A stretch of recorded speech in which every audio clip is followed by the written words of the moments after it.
Faut toujours que je m'assure que mon Wi-Fi soit désactivé.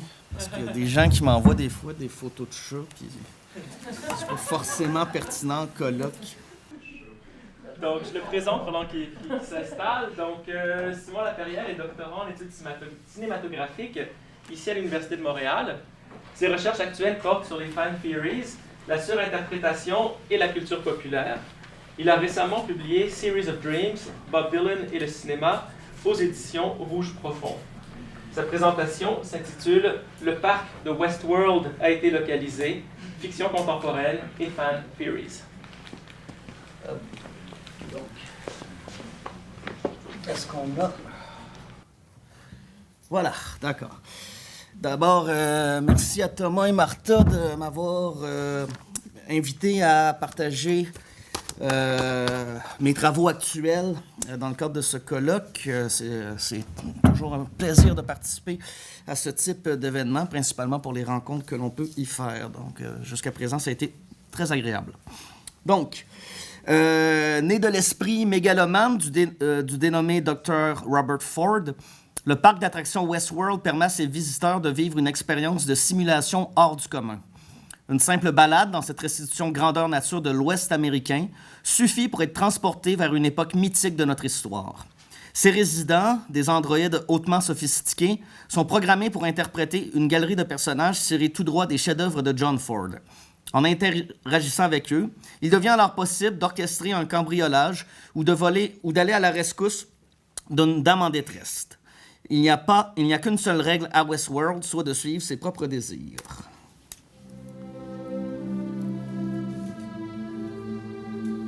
Welcome to Westworld. Live without limits.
Donc, un monde sans conséquences, sans limites, sur lequel plane néanmoins une aura de mystère.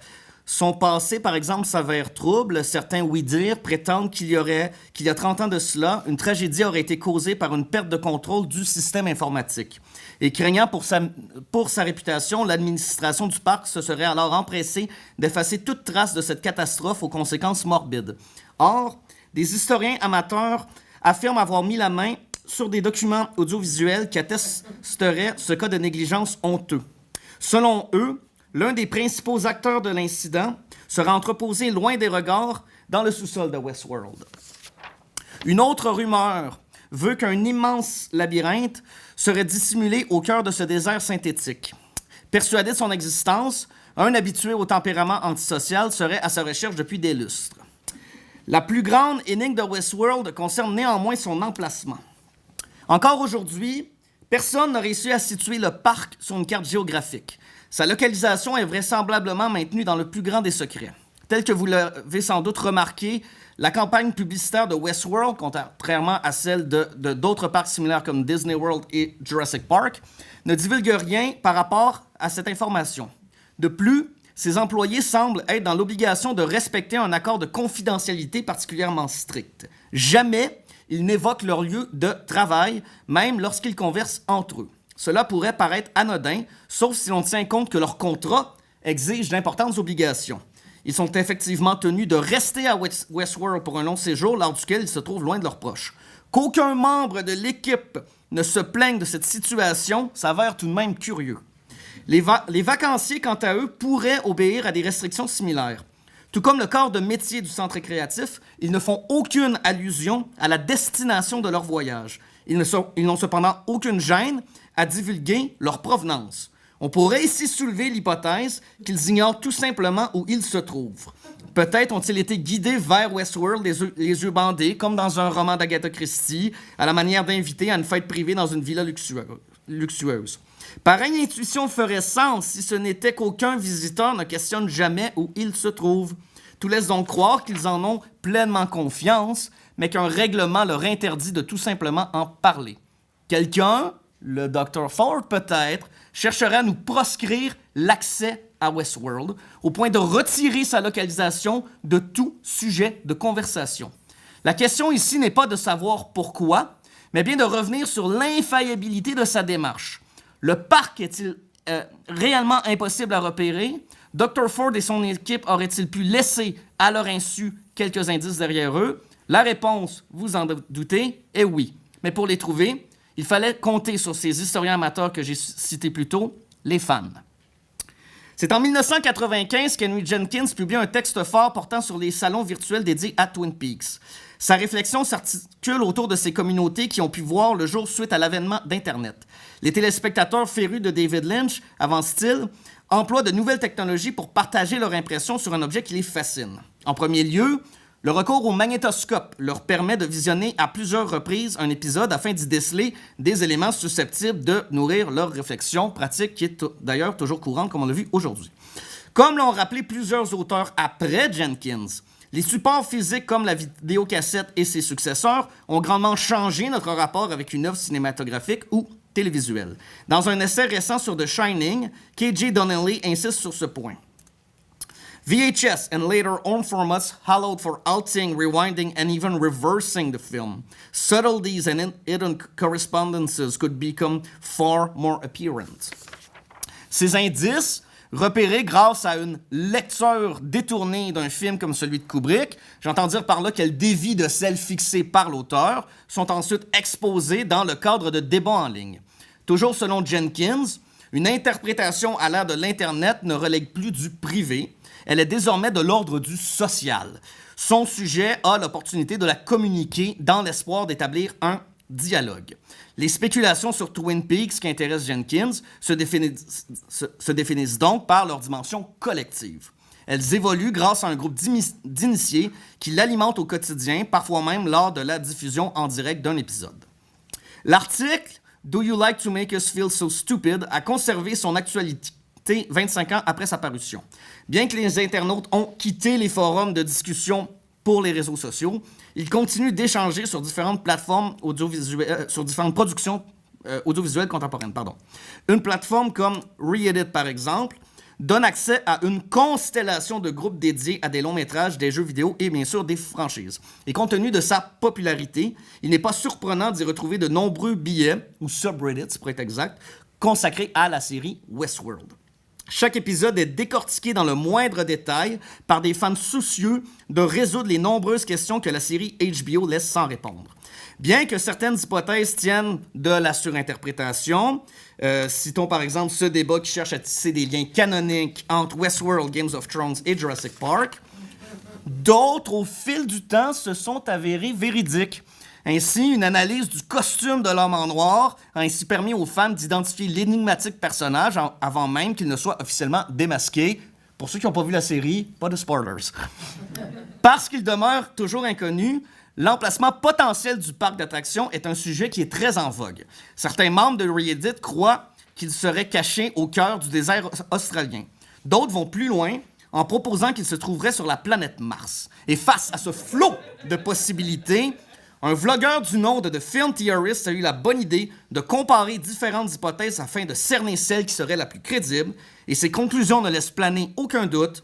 Le parc de Westworld a été localisé. As well. But what if Westworld was in the one place that you would never think to look? One right under our noses and under the sea. Oh, now this is my favorite part, because it's time to gather some evidence. Someone left some evidence. Point number one, size. If we know nothing else about Westworld, we know that it's really big. Really, really big. In an interview with Jonathan Nolan, he estimated that Westworld is roughly 500 square miles. For comparison, Disney World is only 40 square miles, and that's the biggest amusement park in the world. At 500 square miles, New York City would be half of Westworld Park. So getting your hands on land almost twice the size of NYC is gonna SUCK. But the ocean covers 141,600,000 square miles. Let me repeat that. 141 million square miles. More than enough room for a sprawling adult version of Freddy's Pizzeria. Point number 2, the weather within Westworld never changes. It's always the same calm, static western hue. Again, per the Westworld terms and conditions site,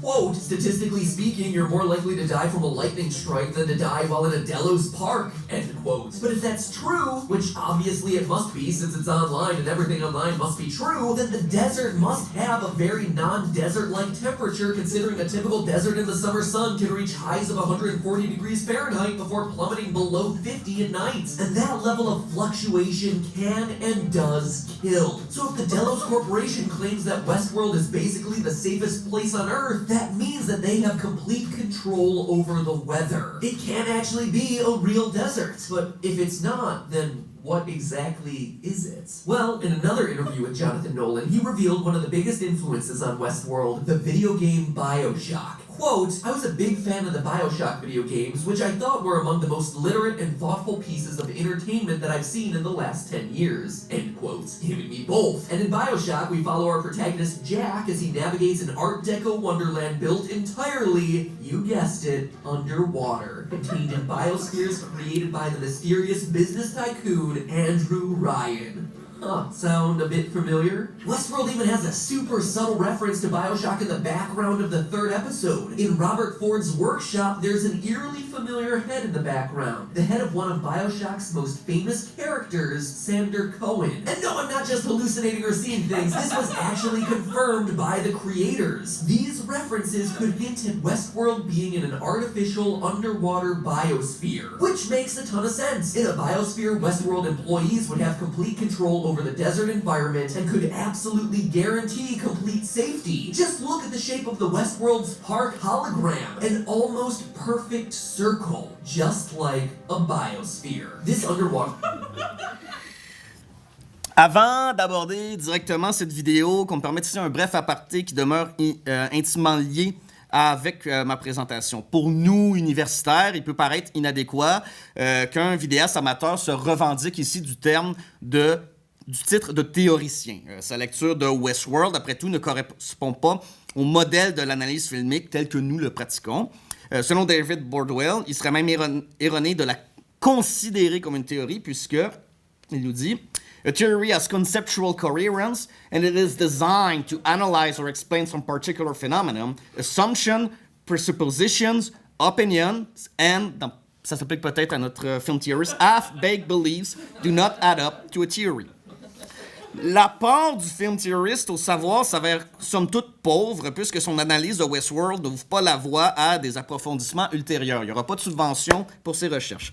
Nous pourrions la rejeter avec aisance en prétextant qu'elle ne fait pas preuve de ce qu'Umberto Eco qualifiait d'économie de l'interprétation. S'il s'agissait d'un travail remis par un étudiant, la tentation serait grande de commenter sa copie avec un grain de sang, mais encore. Ceci dit, en s'attardant aux ambitions du film Theorist, force est de constater qu'elle ne diffère pas tout à fait des nôtres. Dans un chapitre de son ouvrage Cult Film as a Guide to Life, le professeur I.Q. Hunter souligne cette parenté que nous aurions naturellement tendance à ignorer. The emphasis in Room 237 on hidden messages cleaves, whether wittingly or not, to the chief work of much academic interpretations, which is to unveil what the film is really about or doing, even and especially when ordinary audiences don't notice it. Ces propos sur les intervenants du documentaire de Rodney Asher qui portait sur Shining s'appliquent avec justesse à l'enregistrement que je vous ai présenté. Ainsi, la communauté d'interprètes du film Theorist recherche, tout comme nous universitaires, le sens caché d'une œuvre. La différence, c'est que leurs motifs et par conséquent, leurs résultats ne sont pas les mêmes. Ce mode de lecture ne découle pas d'une mécompréhension de l'analyse filmique institutionnalisée. Il évolue plutôt en parallèle à celle-ci, dans un cercle constitué d'amateurs partageant des connaissances communes. D'où son appellation de fan theory, terme qui lui a été désigné par la culture du web. Et à la lumière de ce que j'ai évoqué jusqu'à présent, nous pouvons la définir comme une interprétation disproportionnée, formulée par un amateur en dehors d'un cadre académique et qui porte généralement sur des objets de la culture populaire. La fan theory évolue au sein d'une communauté qui, en la partageant, lui permet de devenir un objet discursif collectif, ce qui assure sa longévité dans l'imaginaire du groupe. Précisons ici qu'il est impossible de qualifier objectivement une interprétation de théorie paranoïaque. Si nous pouvons nous moquer des résultats du film Theorist, il n'est pas dit que ce dernier pourrait avoir une réaction similaire par rapport à nos travaux. Et dans son plus récent essai, Pierre Bayard rappelle à quel point la ligne entre délire et logique s'avère mince. Il nous dit « La limite entre le délire et la pensée rationnelle, si tant est que celle-ci existe, n'est pas si facile à établir, en particulier quand la pensée prend la forme d'une activité théorique. La théorie peut revêtir souvent une forme délirante, et ce, d'autant plus que le délire, en particulier dans la paranoïa, loin d'être une simple divagation, est une tentative de reconstruire du réel, un essai pour y mettre de l'ordre. Mon ambition ici ne consiste donc pas à confirmer ou démentir la prétendue découverte du film Theorist, mais bien de réfléchir au cheminement qu'il a suivi pour aboutir à sa conclusion. En premier lieu, il est important de souligner que la dimension communautaire de la fan theory a un impact majeur sur le choix de l'œuvre analysée. Compte tenu du nombre massif de vidéos disponibles en ligne, le film Theorist doit s'assurer de sortir du lot s'il souhaite rejoindre une majorité. Pour s'y faire, il va se tourner vers un objet qui connaît déjà un certain succès. Donc, sans surprise, une vidéo sur Westworld lui garantit bien plus d'attention qu'une qui porterait sur la cicatrice intérieure de Philippe Garrel. La série HBO ne fait pas office de débat, cependant, qu'à cause de sa popularité. En maintenant certaines informations secrètes, comme l'emplacement du parc, elle invite explicitement ses spectateurs à chercher des réponses. Ses créateurs, Lisa Joy et Jonathan Nolan, s'assurent de maintenir leur public attentif en capitalisant sur l'ambiguïté. Une série comme The Leftovers, par exemple, qui refuse de dévoiler la cause du ravissement, soit la disparition soudaine de 5% de l'humanité, moi je pense que c'est Thanos qui a fait ça, mais bon, a le potentiel de générer maintes interprétations. Il s'agit, selon Matt Hills, d'une œuvre casse-tête qui fait le bonheur des fans sur Internet. En prenant comme exemple un célèbre film de Ridley Scott, il explique que Blade Runner, for its rereading fans, is an enigmatic object through which they can experience moments of everyday creativity. Hills remarque que les fans désirent que l'ambiguïté soit maintenue.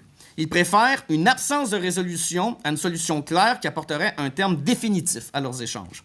On a pu remarquer ce phénomène avec Westworld lors de la diffusion des derniers épisodes de sa première saison. Une fois que la série a établi qui était l'homme en noir, les débats sur son identité ont cessé en ligne.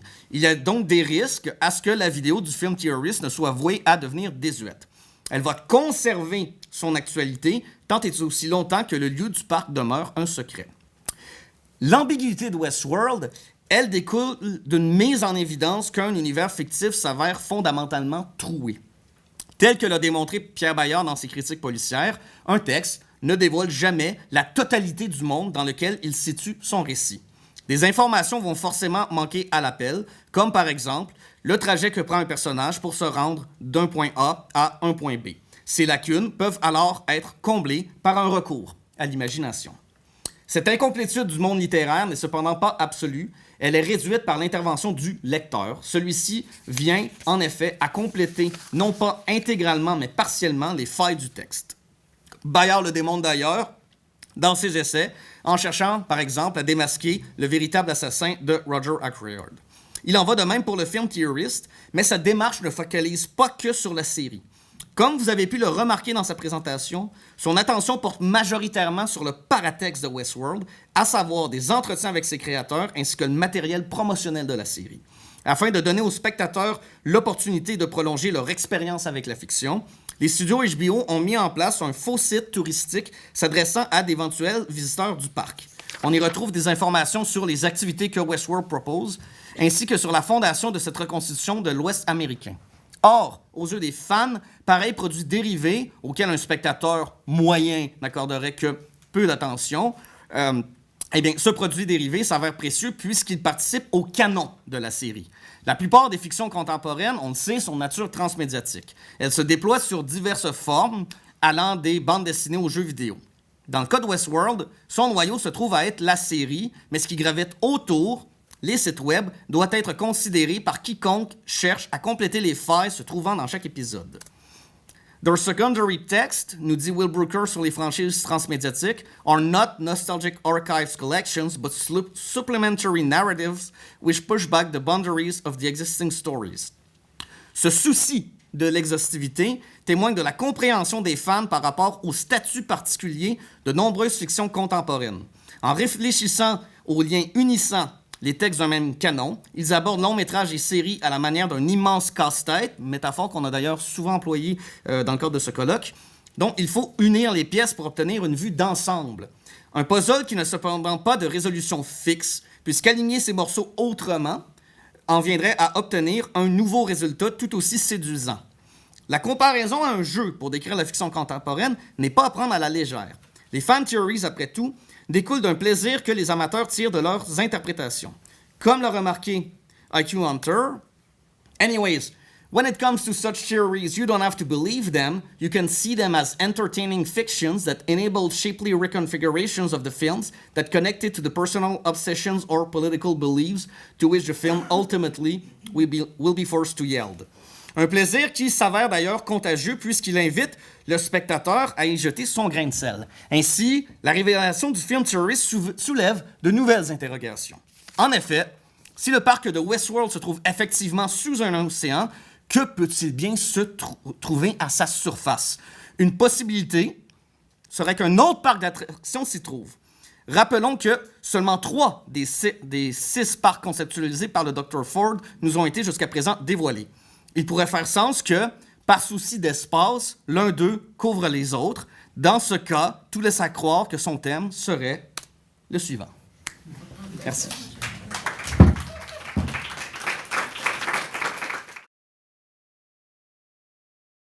Monsieur Laperrière pour cette communication qui, pour faire un mauvais jeu de mots, lit sous-marin et sous-texte. Plus sérieusement, on revient encore à cette même question, comme quoi finalement la fragmentation ou l'absence d'information finalement appelle un surcroît d'interprétation qui peut justement parfois aller un peu loin. Y a-t-il des questions, commentaires?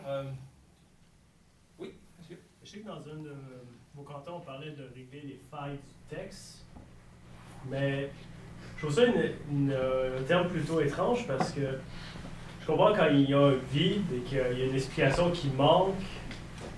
Pour moi, c'est pas nécessairement une faille, plus peut-être même ça peut être un choix justement pour piquer la curiosité des gens. Absolument. Une faille que je verrais plus, véritablement, comme on l'a vu dans l'exemple très brièvement avec Final Fantasy, c'est des incohérences narratives.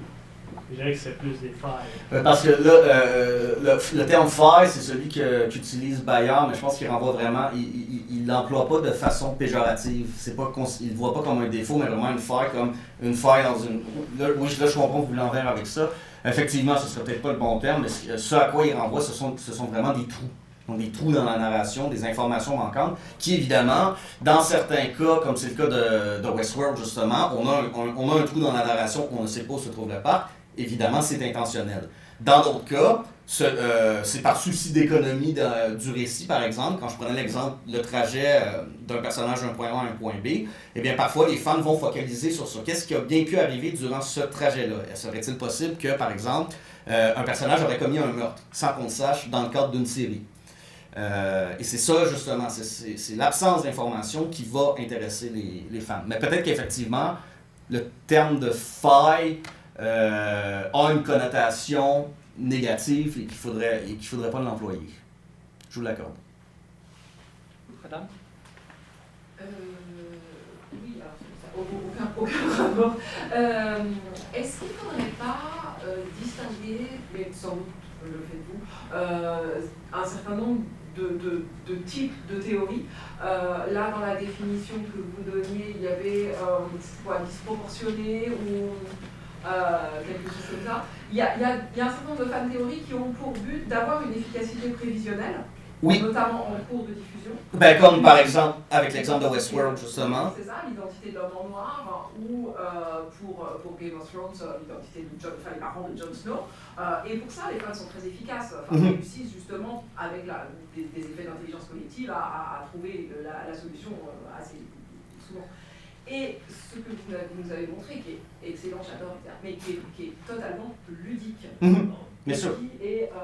C'est pas parodie, c'est ludique, c'est une parodie du jeu et ça n'a pas pour but parce qu'en fait on s'en fout où il est ce parc en plus.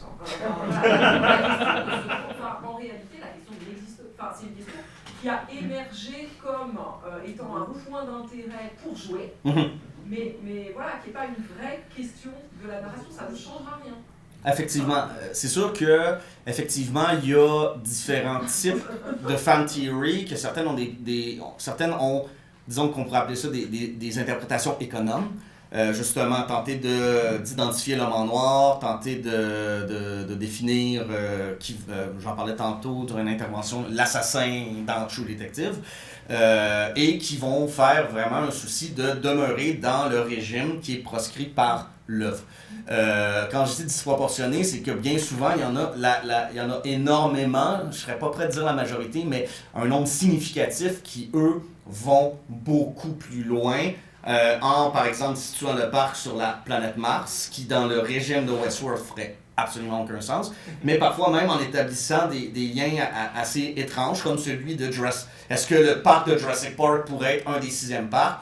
L'argument qu'ils emploient, c'est le fait que dans les deux cas, on a des œuvres de Michael Crichton. Donc, ça ferait sens que. Game of Thrones, c'est une production vidéo, HBO, pardon, ça ferait sens que. Mais là, on est vraiment dans le registre de la surinterprétation. Mais je suis d'accord avec vous par rapport à la notion ludique parce que, au fil de mes recherches, outre les théories vraiment complotistes, où là, on a des individus qui vont chercher à voir comment Westworld va prédire l'élection du prochain président américain. Là, généralement, les fans s'amusent. C'est pour le plaisir. Il y en a qui vont débattre parfois assez violemment sur le résultat de leur spéculation. Ça va parfois très très très loin. Parfois, ça vire aux insultes, mais il y a une certaine modération sur les forums qui fait en sorte que ceux qui sont particulièrement vulgaires sont bannis. Mais ça se fait justement dans le plaisir de jouer avec l'œuvre. On a parlé aujourd'hui d'une œuvre comme Espace, et là on a un autre type d'exemple de comment on peut et l'image de Westworld est parfaite, on peut se promener dans ce parc pour y trouver des significations cachées, mais on le fait par plaisir. Et encore plus quand une œuvre y invite. Marcello? Je pense qu'il y avait Oh, Matteo. pardon, je vous ai raté. Oui, tu as fait un rapprochement entre Pierre Bayard et les fan théories. Et je ne sais pas si tu es au courant de ce projet qui a été monté par Pierre Bayard et Caroline Julliot, dont je te lis juste un tout petit moment de l'argument, d'un projet collectif. Il s'agit d'un réseau de chercheurs, une cinquantaine dans le monde à ce jour, prenant une approche créative de l'analyse littéraire ou cinématographique. Nous cherchons notamment à étendre le champ de la critique policière théorisée et pratiquée par Pierre Bayard à toute la fiction policière et au-delà, afin d'y traquer les nombreux assassins impunis qui courent toujours. En fait, ils ont monté un projet qui s'appelle Intercripol, et qui est un projet qui prend la forme d'un forum dans lequel des universitaires et des chercheurs sont invités à produire des essais universitaires de chercheurs qui sont en fait des fans théoriques. C'est-à-dire, on voit bien une inversion en quelque sorte du propos dans lequel les universitaires assument les espaces de communication qui sont les espaces d'Internet, le collaboratif, toute une série de procédés, en réinjectant finalement une sorte d'éthos universitaire de façon ludique. Et je trouve que c'est intéressant de voir comme finalement ce que tu as vu en plaçant en quelque sorte Pierre Bayard comme modèle théorique est en réalité inversé, puisque maintenant on peut dire que ce fan est un modèle communicationnel pour Pierre Bayard. Absolument. En fait, un des intérêts que je porte envers les fan theories, c'est au départ, j'essayais de voir comment fan theory et théorie institutionnalisée s'opposaient. Et finalement, je considère que c'est l'opposé qui est plus intéressant, c'est d'essayer de chercher les liens. Et c'est là que la citation d'IQ Hunter est belle, dans mesure où il dit « ils recherchent des sens cachés comme nous le faisons à l'université, comme nous demandons à des étudiants de le faire dans le cadre d'un travail de bac, par exemple. Mais justement, c'est de questionner cet intervalle-là. À quand est-ce que, disons, il y aura un basculement entre une théorie, une hypothèse sur le chien des Baskerville, publiée par un professeur de littérature qui est également psychanalyste, qui enseigne à Paris, qui est publié aux éditions de Minuit, quelle est réellement la différence avec la spéculation de fans? Parce que là où Bayard peut se défendre, c'est tout le cortège théorique qu'il emploie auquel les fans ne vont pas forcément faire appel. Mais ça arrive de temps en temps. On peut avoir des surprises. Ce que j'ai remarqué, il y a beaucoup de recours à la psychanalyse. On va fouiller très rapidement sur la Getty Library des références à Freud pour pouvoir valider une interprétation.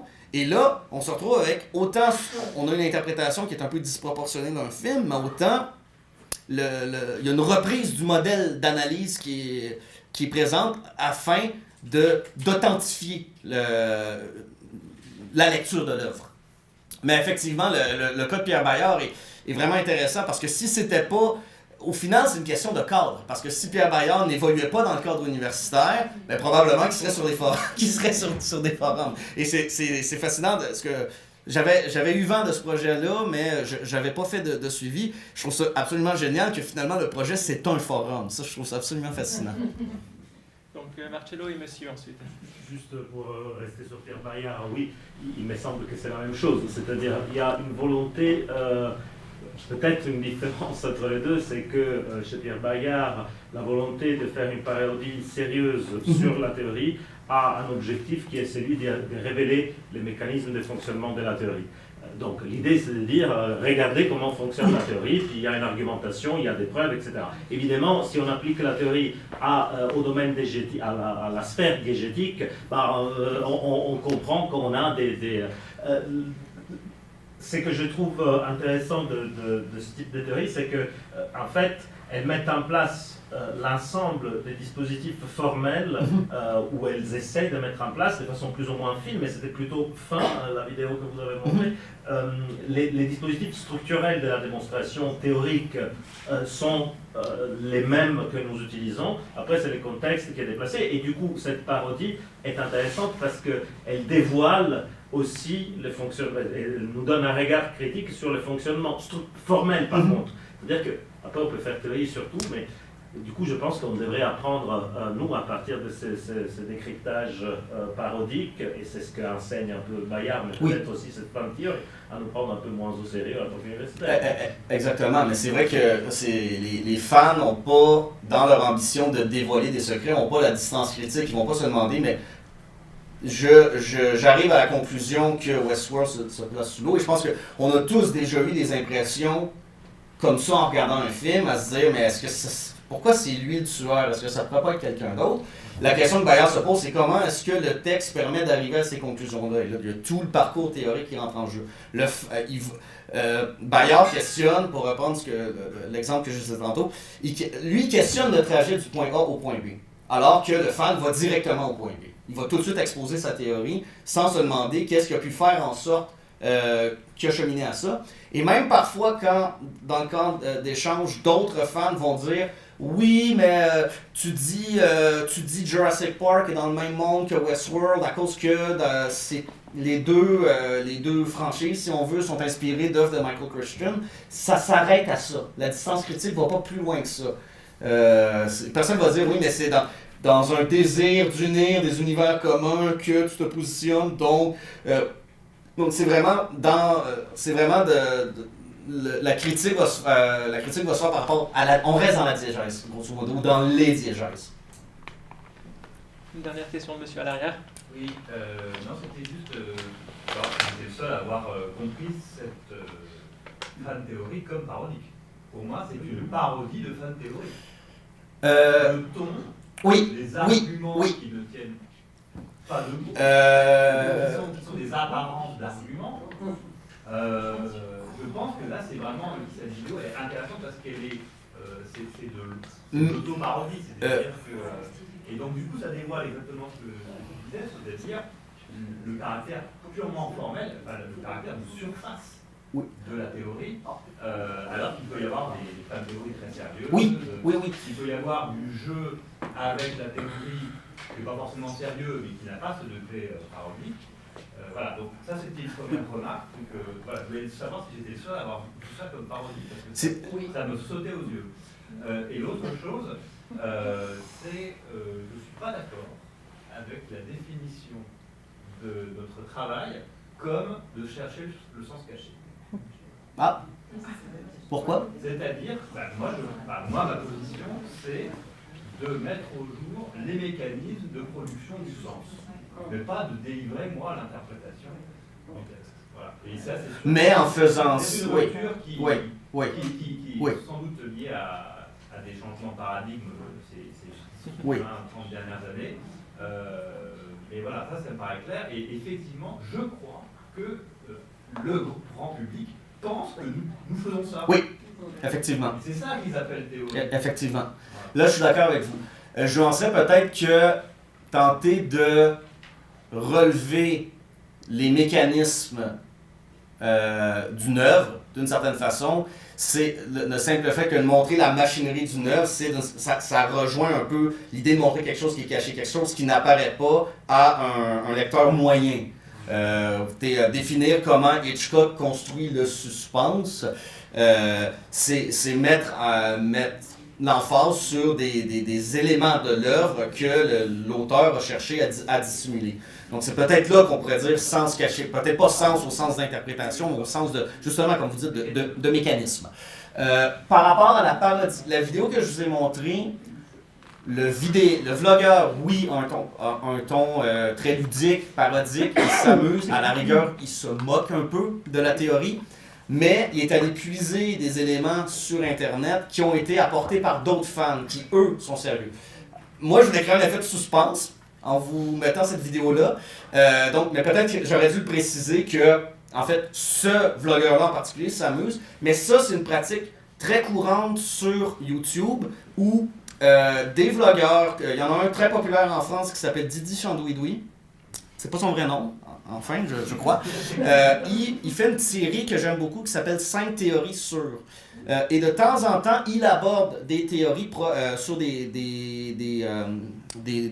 séries, des films, des jeux. Et il va faire il expose la théorie. Donc, il y a des individus sur le web qui prétendent que Mario Bros est une métaphore du communisme. Et par la suite, il expose la théorie, il expose les preuves, si on veut, les indices de cette interprétation-là, pour ensuite la critiquer. Pour ensuite dire, ouais, ben vous savez quoi les gars, ça se tient pas du tout à cause de ça, vous avez pas tenu compte de ça, de ça, de ça et de ça. Mais si on va sur les forums, là, sur les Reddit, c'est là qu'on voit vraiment les fans au travail. Et eux, encore une fois, par plaisir, par si on veut... après le plaisir de l'analyse, le plaisir de l'interprétation, prennent néanmoins ça très, très, très, avec beaucoup, beaucoup de sérieux. Donc, ce que le film Theorist fait, c'est qu'il reprend des théories qui sont déjà en vogue, et il fait aussi pour s'assurer des visionnements. Parce que forcément, il sait très bien que s'il prend une théorie qui est très en vogue, il y a plus de chances à ce que les fans qui partagent cette théorie-là vont visionner sa vidéo. Ils vont même y répondre dans les commentaires. Il s'est fait insulter de ne pas prendre ça au sérieux d'ailleurs, si vous allez sur YouTube. Bon, toute dernière question. Ouais, ça va être un petit commentaire en fait, je trouverais ça drôle parce qu'en fait on parle de forme et de parodie en fait, mais en fait la personne qui fait de film terroriste, elle fait aussi de video game terroriste. À la base c'est un universitaire, il fait des études en psychologie puis en théâtre. Donc c'est quand même assez drôle qu'il s'amuse en fait à pseudo-reprendre ce qu'il a appris à faire à l'université pour faire un style, une esthétique de vidéo. Ben, le problème qu'on a avec Internet, c'est que comme tout se fait sur le revers de l'anonymat, on aimerait ça penser que toutes les activités se font en dehors, qu'il n'y a pas aucun universitaire qui va passer du temps sur ces sites-là, mais il n'y a rien qui m'empêche moi d'exposer la théorie de Waterworld sur le re-edit de Westworld, de dire, ben écoutez, ça fait tellement de sens, pensez-y, c'est sous l'eau, donc le parc au-dessus, forcément, c'est Waterworld. Et d'ailleurs, il n'y a personne qui a pas... cette théorie-là est vraiment de moi. Cette interprétation-là, sur un point universitaire, elle est de moi parce que j'étais très surpris de constater qu'il n'y a personne d'autre qui avait pensé sur les re-edits. Donc, peut-être ce soir, qu'est-ce qui arrive si ce soir, je la propose en disant, écoutez, ici, et en plus, il y a un parc de Waterworld qui a déjà existé, donc ça... Et là, on peut tenter de tisser des liens. Est-ce que le film original, c'était une production de la Universal, comme l'était Waterworld? Donc là, hop, on allie tout. Et je mets ça, et personne va... là, les gens vont peut-être trouver ça ridicule. Et qu'est-ce qui arriverait si quelqu'un, vous par exemple, vous intervenant en disant, vous savez, c'est un doctorant qui a écrit ça? Donc, ça, c'est fascinant. Mais d'ailleurs, dans Room 337, il y a énormément dans les intervenants, dans ces ailés sympathiques de Shining, il y a au moins 3 professeurs d'université, dont un historien qui est persuadé à ce que Shining aborde la Deuxième Guerre mondiale. Mais là, ça va dans toutes les directions imaginables. Il est obsédé par le chiffre 42, le nombre 42, par exemple. Il remarque qu'il y a 42 voitures dans le stationnement devant l'hôtel. Là, ça va loin. Mais justement, ce qui le protège, ce qui rend malaisant son interprétation, c'est ses diplômes, c'est le cadre dans lequel il appartient. Donc, moi, que The Film Theorist soit lui-même un universitaire et qui fait ce type de vidéo-là, en fait, je trouve que ça démontre justement l'intervalle entre université et production amateur. Théorie amateur, du moins. Merci, Monsieur Laperrière.